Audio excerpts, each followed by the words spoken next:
Welcome to Season 4 of the Knack for Business podcast. Before we get into today's conversation, Canada Growth Network. Here's the math. A full CRM, email marketing, funnels, and automations for less than a coffee a day. That's $47 a month Canadian with a $1 trial to start. If you're building a business and still duct taping tools together, check the link in the show notes. Question to the listener. Why do your conversations fall flat, even when you say the right words? Our guest will unpack how business owners and leaders misread people in critical moments, and how rapid trait profiling helps you spot behavioral signals instantly so that your conversations land, your trust forms faster, and decisions improve. If you want to stop guessing what people mean and start reading the conversation before it goes sideways, listen in and connect with our guests to sharpen that one skill that improves everyday relationships that you have in business. Our guest today is Alan Stevens. He is an internationally recognized profiling and communications specialist. He's described by The Guardian as the world's leading authority on reading people profiling. He has worked with organizations including Disney, Gillette, and Australian law enforcement. A best-selling author and media regular, he founded the #WeTogether, the Campfire Project, and is the director of both the Business of Smiles and a Montessori primary school. Alan, it's a pleasure having you back again. It's just really good to have you here. I've always enjoyed our chats. Not that I don't enjoy other people's chats, but I always enjoy our chats. Do you have a favorite quote or saying you want to share? Well, the main thing that I always say to people is the most important thing you'll ever learn is the next thing you learn after you think you know everything. It's always a good place to start. But first of all, mate, I'd like to say thanks for inviting me back on here, and also for the conversations we've had in the past. They've always been brilliant as well. I've loved them as well. Well, I'm enjoying it because you know what?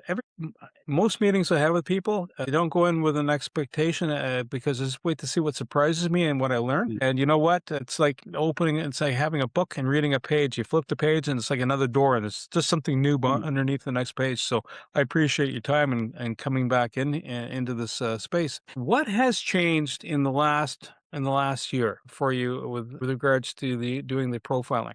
Well, the main thing has been the recognition that people have started to get and understand about it.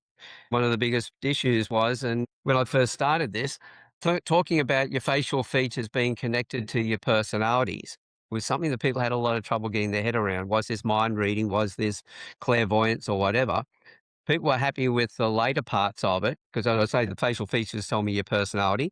Then when I'm talking to you, I know how to change the way that I like to be spoken to match the way that you need and want to be spoken to. And then I have the responses that I get from that tell me through the body language and the micro expressions, the little twitches on the face, whether I've read you right, whether there's something emotionally going on, and are you telling the truth? So the body language, the micro expressions, the para language, the way in which we deliver the words, the language itself, have all been empirically proven decades ago. But the facial features is only something that's starting to get recognition right now. And in fact, it's the most powerful part of the whole process. It gives a strong foundation. Because as soon as you see someone's face and you recognize their personality, you then know how to talk to them from that point. But it took quite a while to get that recognition out there. But now I've even got universities now wanting to do further research on it as well, that they're seeing the potential that's in that profiling system. Do you ever find that some people thought it was like phrenology, something that was from the 1920s, 1930s, and that's kind of, it's kind of pseudo. How do you dispel that? Going, no, I have a sense of where it's coming from based on our past conversations. You know, if you always have like a knot in your forehead, right? Odds are you're always uptight. Yeah, well, the frown on the corner of the mouth turned down means you've been frowning a lot in your life, so more pessimistic. Exactly. Phrenology was about bumps on the head, and it's connected to character. If you had certain bumps, it would be aligned to your character. It could be a serial killer. And as I always said to people, when I used to work on my vehicles and the cars, working underneath it, I guarantee when I came out from underneath it, I have a few extra bumps on the head. It didn't turn me into a serial killer. The language was a little bit blue when I came out, a bit angry with myself and it knocked my head again, but it didn't change my character. But what we're talking about here is the facial features, which is a different part of the head. We're talking about personality, not somebody's thinking or why they're thinking about something, but how they're thinking about it. So two people can look very similar to each other. One could be a saint, one could be a sinner. Thinking in the same way, but one's trying to figure out, well, how can I help the community and everyone around me? The other one is trying to think, well, how can I help myself at everyone else's expense? And so, but at the same time, everything we feel inside, we express outwardly. We can see if somebody's angry because the look on their face. We're looking at their body language and their expressions. So if you pull the same expression over and over, just like if you're working your biceps, you're going to build the different structure in the muscles there. Go from a palm up or to a palm down, lifting the weights, you're going to Yeah. change the structure again. So any muscle you work over and over creates ridges and crevices. And they're what we call the nurture traits, the ones we develop in response to our environment. And so there's our personality, how we like to think. Some of the stuff is Mhm. all related, but I also want to focus on the really new key elements. So this skill, like when people have an epiphany, usually it's in a shower. It's in, 7 in the morning. The light bulb comes on. When did you have your epiphany that you're actually looking at people and going, "Hang on, I've seen this behavior. I've seen this look before. I've seen a certain behavior and look in combination because it's contextual." When did you first go, "Hang on"? Yeah. In my case, it was more a case of not so much what the epiphany that I had at the time. It related to looking at the facial features. It was more about the fact where I was in my life. A lot of broken relationships, a lot of misreading of people. And somebody said to me one day, "You ever looked at reading faces?" So I did some research on that and found a lady who taught the facial features side of things. And I started looking at people. Went, yeah, well, from what I heard in that, what she was teaching, it was true. And I went out and tested everything. People with wide faces, high level of confidence, those with a narrow face, learn something new for the first time. They like to practice it and make sure they got it right. So I watched their behavior and got my confirmation from the traits that she'd been teaching me. That's great. So, rapid trait profiling. First off, walk me through this. Walk us through this. That just launched recently, correct? That's right. Well, I started with the rapid trait profiling, starting putting the things together back about 2 decades ago now. That's where I first Yeah. started looking at the facial features and the facial expressions. And I'd realized back in those days that people were working with the micro expressions, weren't doing anything with the facial features. And people doing with the facial features weren't doing anything with the micro expressions. But they correlate, they complement each other. And that was my epiphany, realizing that bringing a number of different sciences together to put them together in a way in which we deliver them as an art form. So the science and art of reading people.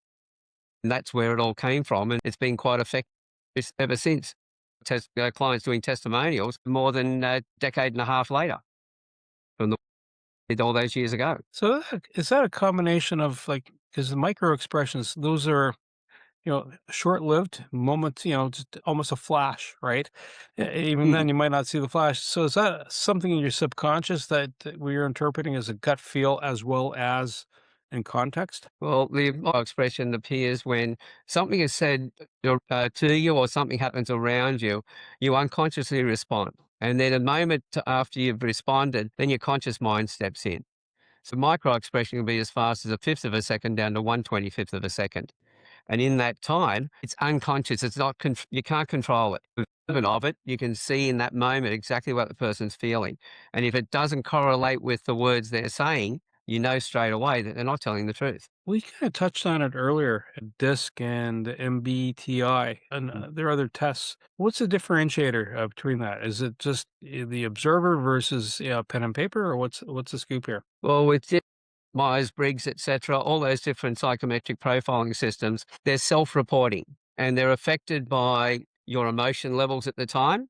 If you're Correct. happy today or you're sad, you'll get different results. At the same time, the interpretation of the words, your cultural background, etc., all of those things affect the readings. We know that, well, Myers-Briggs is used by, was it 89 of the top 100 companies. But any profile you do today, 50% of people 5 months later will get a different result. So they're actually static. They're in that moment, in the questions of the role you're playing, whereas with rapid trait profiling, that's quite dynamic. You look at someone's face and you go, okay, if I put them in this role, this is the way they'll behave. If I put them over here now next, this is the way they'll behave. So they may behave in a certain way at work, but at home, their environment there, you will have a different interpretation of how they're going to respond in that situation. So it's dynamic and it's living all the time and it doesn't change overnight. Whereas your results with Myers-Briggs and DISC can. So, what are the myths surrounding people that read faces? I guess kind of, it's almost looking at the person. You have liver disease, and when you were 2, there was a baseball that smacked you up top of the head because I can still see the imprint. I mean, I'm just joking. Where does the reality and where is like you're reaching, but you're not. It's either hit and miss, or you're just waiting for a physical reaction from the person, almost like when a mentalist would say something and watch your reaction, and then gauge the next answer, right? And they already know how to shape it. Yeah, that's very much the way that those systems work. When it comes to looking at someone's face, if I can see them today and I've got a photo of them, say 10, 15 years ago, the difference in their facial structure will tell me what sort of a life they've had. It won't tell me the events that have happened. That's all clairvoyance. That's all makeup. But it comes down to if they've had a tough life. In the first photos, the corner of their mouth is turned up. And but now I'm seeing this natural look on their face of corner of the mouth is turned down. I know they've gone through tough times. If there's extra ridges and crevices on their face, the different wrinkles that we have, that will tell us that they've used those muscles over and over again, and those muscles are connected to different expressions, and we know that's an expression. We know what sort of a life they've lived. So we're not making assumptions. And when we do it, I always ask a person, well, I'm getting this feeling, it's accurate for you? Is this what you went through? It's not saying to them, oh, I can see that you had this and you went through that, etc. That's all show play. But most people then in that situation, when you're doing that, if they're doing it on TV, for instance, the people will agree with you because they don't want to dispute it. So it always sounds fantastic, but it's fairly, very much a charlatan way of working. So this whole process to help people communicate better, and to communicate better is understanding where the other person's at, especially if you don't know the person. And instead of coming across salesy, like, "Hey, baby, here's my new sweet car. Do you want to buy it?" As opposed to car. If you're selling to a 17-year-old male, flashy red car, there you go. It's a sports car, even better. If it's only got 2 wheels, it must be a motorcycle, even better. Meanwhile, the parents are having a heart attack. But when you're doing the read on a person, the whole purpose is just to get that what they need to know for information and how to relay that information. Then would that be fair Well, to that's say? it. In all sales and that, it's always finding out what the person needs, where their problems are. What we're looking to do is to help them get the emotional outcome they're looking for, and save them time, help them save money or make money. At the same time, fix the problem they've got and remove their worry and stress. So in those 5 things, if we do that right, we become a problem solver. To do that, you've got to listen to the other person and understand them. So if you look at somebody, say they are buying a car, and their face will tell you what's important to them. Is it the service? Is it the value? So if I'm selling a car to somebody who's got all the traits that show that the value is important, and say their partner is one who's got the service, and they all want all these different additions and things put on the car, the other one's starting to go, well, what do we need all this stuff for? Well, I can talk to that person about the purchase price of the vehicle being really fantastic, the running costs, the resale values, etc. At the same time, the things all their partner wants on the car, what do they do to improve not just make the car look better, how does it improve the performance of the car? The spoiler on the back, the design of that is to push the car harder on the road to get the tyres to really grip, which means less wear and tear on the tyres and much safer driving. Less a situation of getting into an accident. The other one's all about how they look and how the car feels. And if you talk to each one in the way that they need to be spoken to, they'll both agree to the purchase and then look at each other and go, how the hell did we ever come to the decision at the same time? Because we never do. But you're talking to their traits. That's a beautiful part of it. So would it be fair to say then, if you're not making that connection, you haven't read the person right? And I've had some people say, "Listen, you're a tech genius. You're talking, and you're looking for funding. You're looking at someone who handles finance, and you're telling them tech stuff, and they're like, you know." It's very flat. It's very like like you said, the tail on the back. To help push the back tires down tighter. How is that where people follow up and they just they're trying to push out what they're comfortable with, or is it just anxiety on their behalf? What usually trips them up? Well, most of us, all of us, we like to speak the way that we like to be spoken to.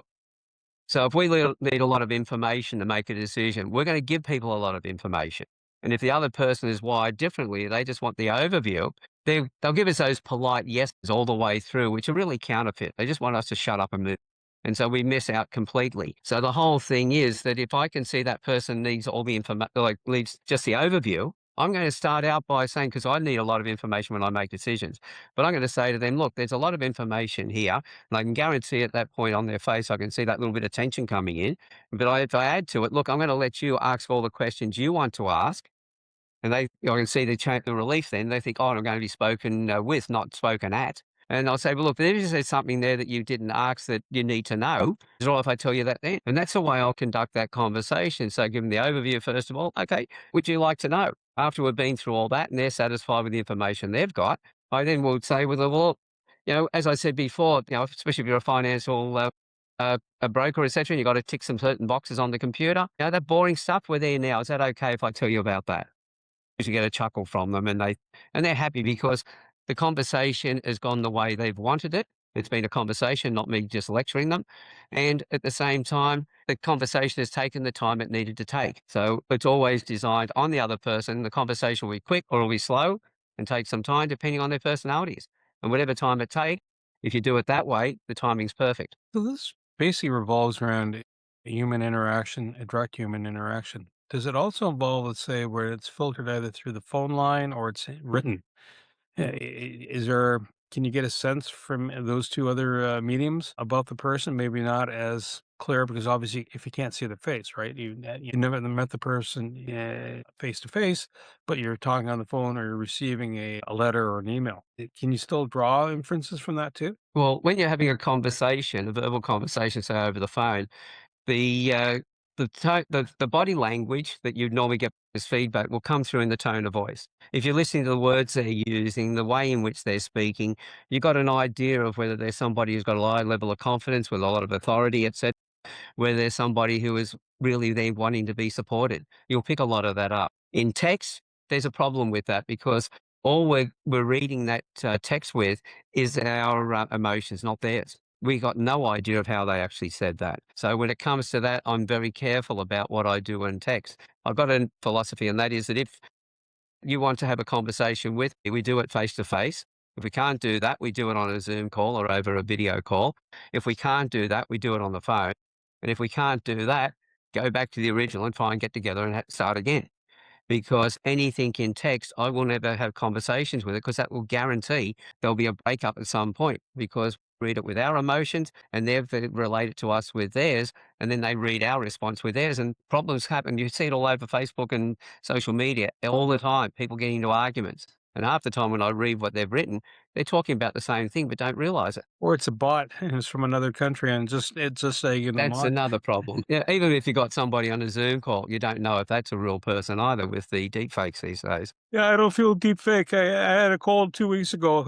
It'd be too much happening in my life to have a deep fake cold at the same time. People try masking, and obviously they don't mask well. But what are the tells that a person is maybe not trying to lie, but they're not also trying to convey their state of mind? So Well, what are tells? well, very first of all, if we start this, how many times have your listeners heard somebody speaking and everything sounded fine, but you had that gut feeling something wasn't right? What it comes down to is that you have picked up the nonverbals. And this is what happens unconsciously. But quite often we don't know whether was it because that person reminded us of somebody in the past that we didn't trust who did the wrong thing, or if we actually picked they're not being truthful at this point. How we pick it up is in those nonverbals, the body language, the expressions on the face.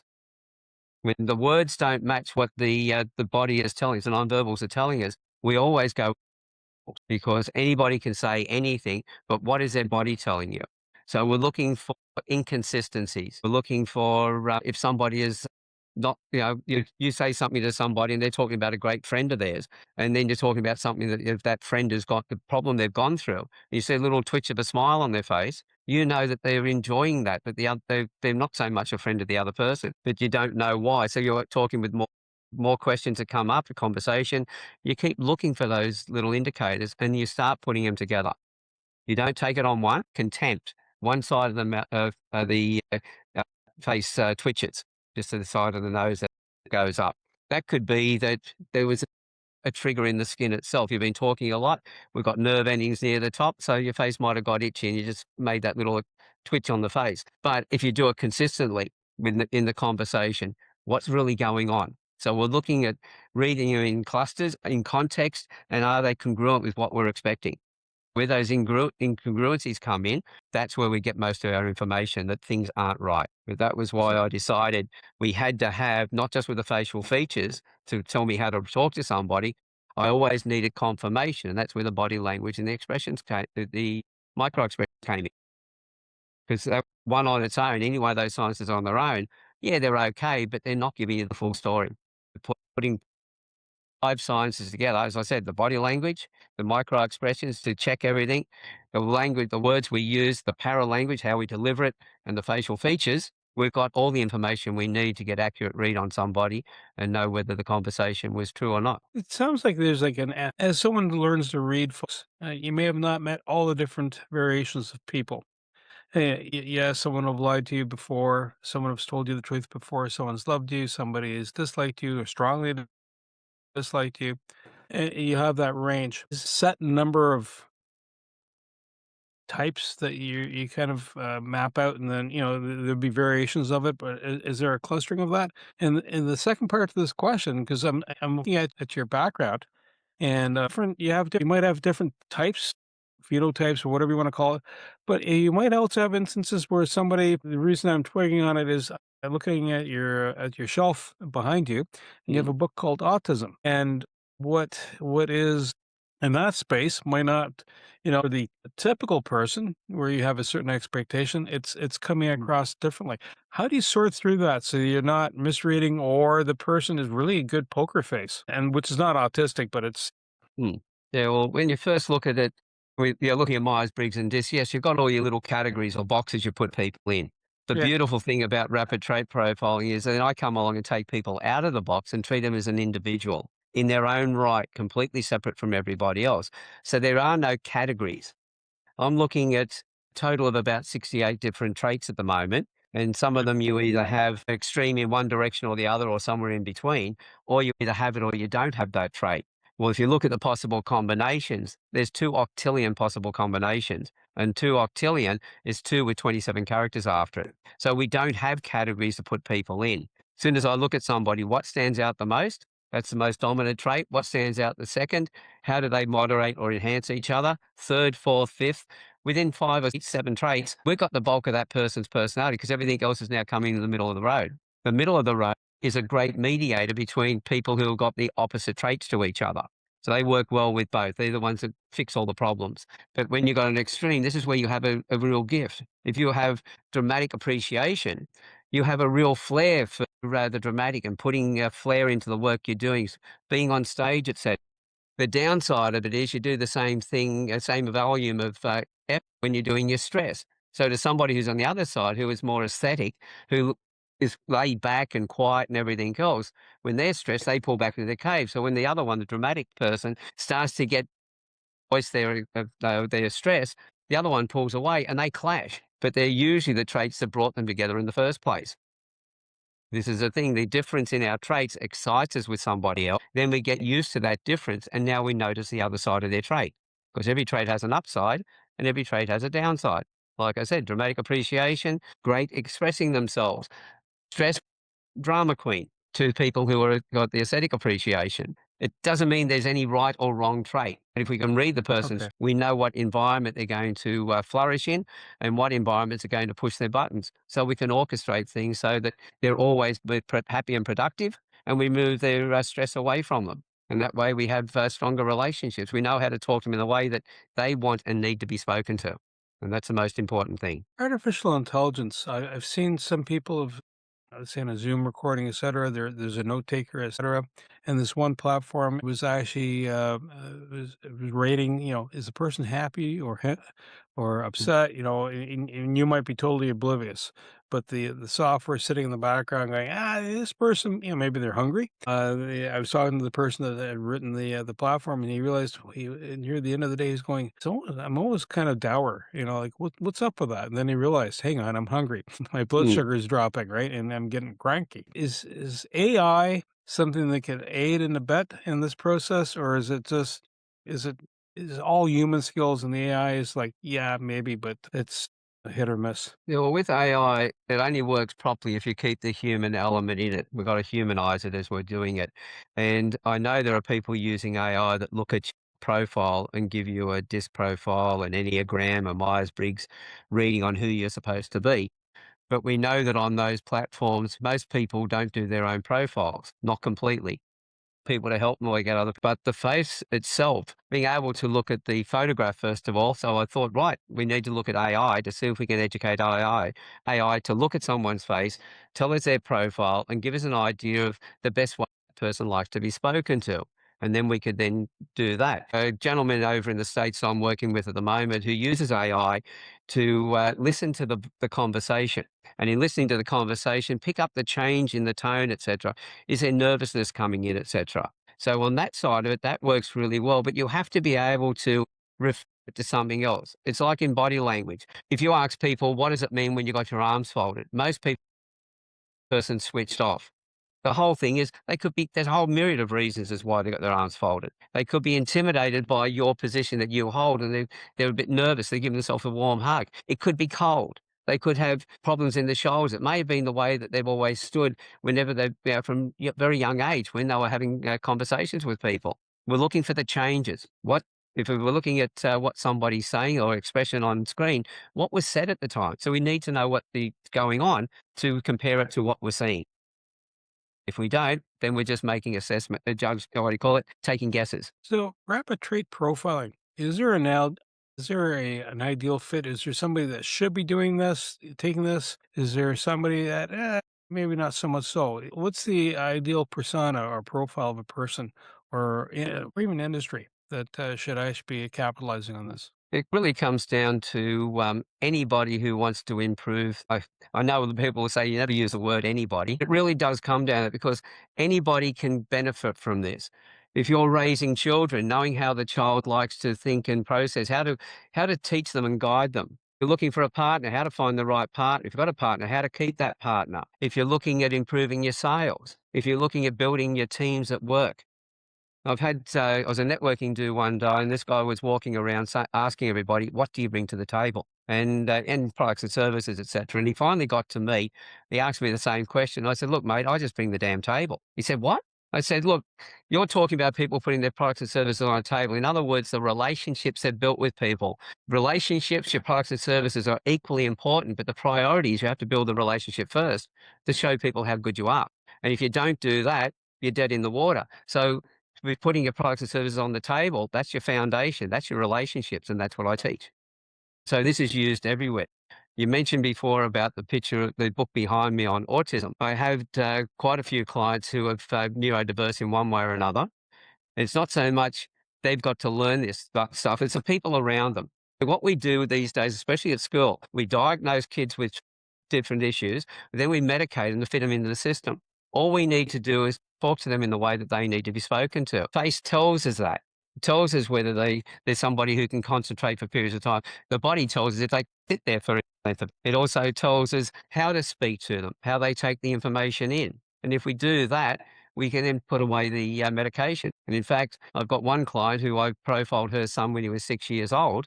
The psychologist said he'd need a carer for the rest of his life and he'd need to be heavily medicated.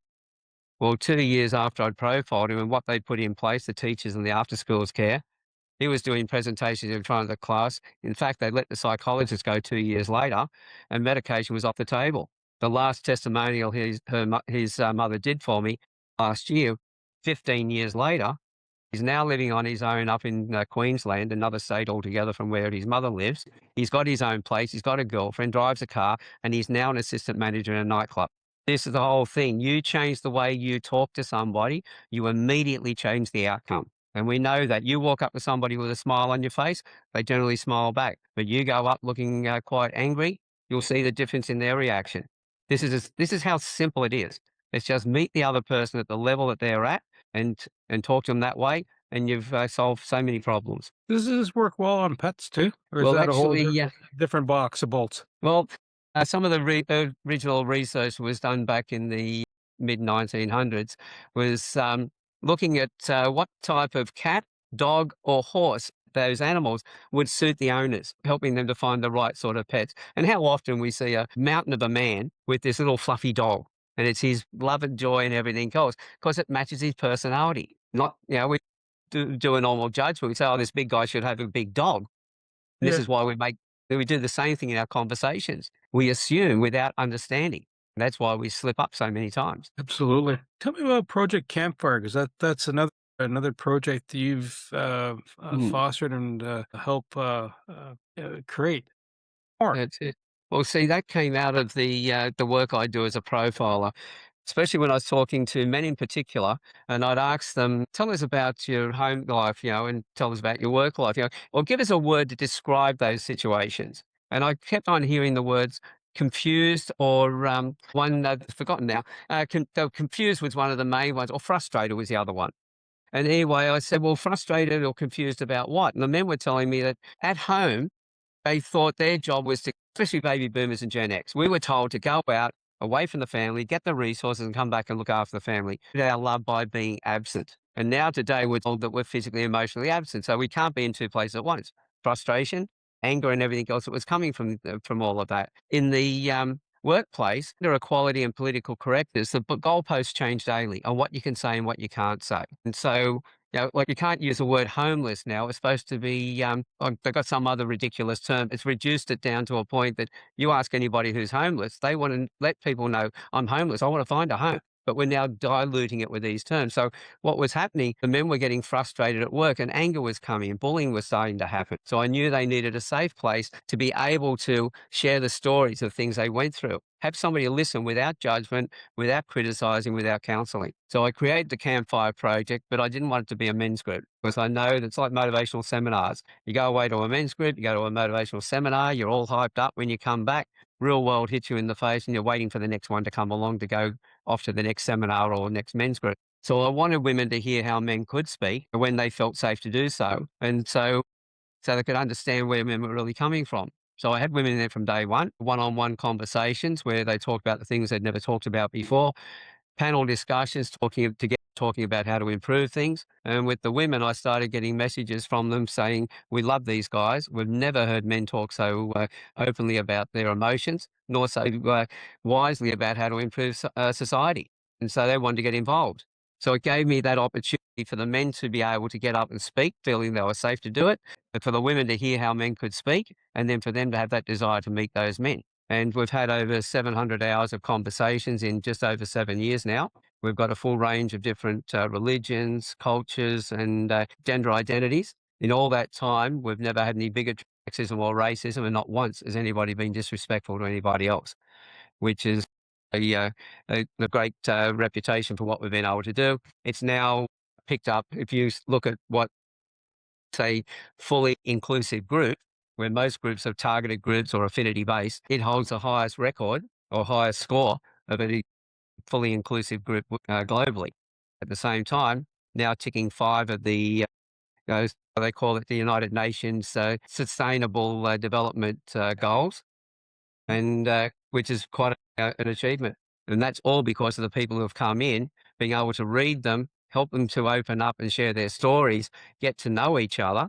And I've watched these people stepping up and the things they're doing in their lives now. And I feel very honoured and grateful to have been have those people around me.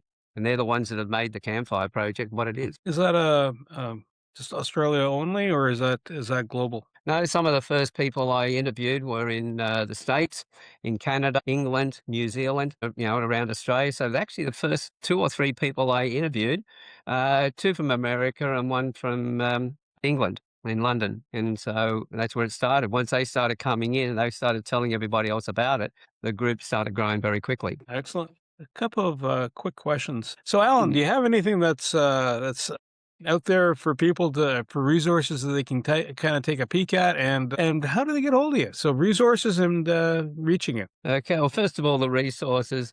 From all the things we've talked about today, the proof is in the pudding, as they say, is in the eating of it. I can talk about all this stuff and it all sounds great, but until you try it for yourself, you've got no idea how accurate it is and how good it would be. So I've got a free course, which it's very easy to find. I know you'll put the link in the show notes, but it's store.alanstevens.com.au. Now that will show you a whole bunch of other courses, but there's one there which is a free one. It'll take you 28 minutes to go through it. It's only short little modules. There's 14 modules, so you do it over a couple of cups of coffee if you like. But the shortest video is 28 seconds, so it's pretty easy to get through. And it'll give you a couple of traits you can go out and test and try for you, but it'll also give you some background on what other people have actually found as well.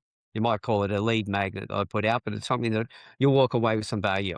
And as far as reaching me, it's through my website. It's the quickest. You know what, Alan? I want to say thank you so much. I really appreciate your time today. Appreciate your time. If you found this interesting, reach out to Alan because, misreading a conversation means, it's not so bad if it's a comedy sketch like Who's on First. You get frustrated because the answers aren't coming out the right way or as you anticipate. And Alan can help you read the situations and read the human behavior accurately so you can have a good communication. It's not about peeling away the surface. It's understanding that you're reaching the person and having a good connection, whether it's a spouse, your kids, your neighbor, or other people. So it's something to work on, and it helps you out. Everything you heard today is for educational purposes only. It's not professional advice. Before you act on anything, talk to a certified expert in your area. Your accountant, your lawyer, someone who knows your situation. We share perspectives. You make the decisions. Want more? Head over to blog.knack4business.com, packed with practical episodes on AI, marketing, leadership, and growth. No fluff, just the good stuff. Subscribe while you're there. Until next time, keep building.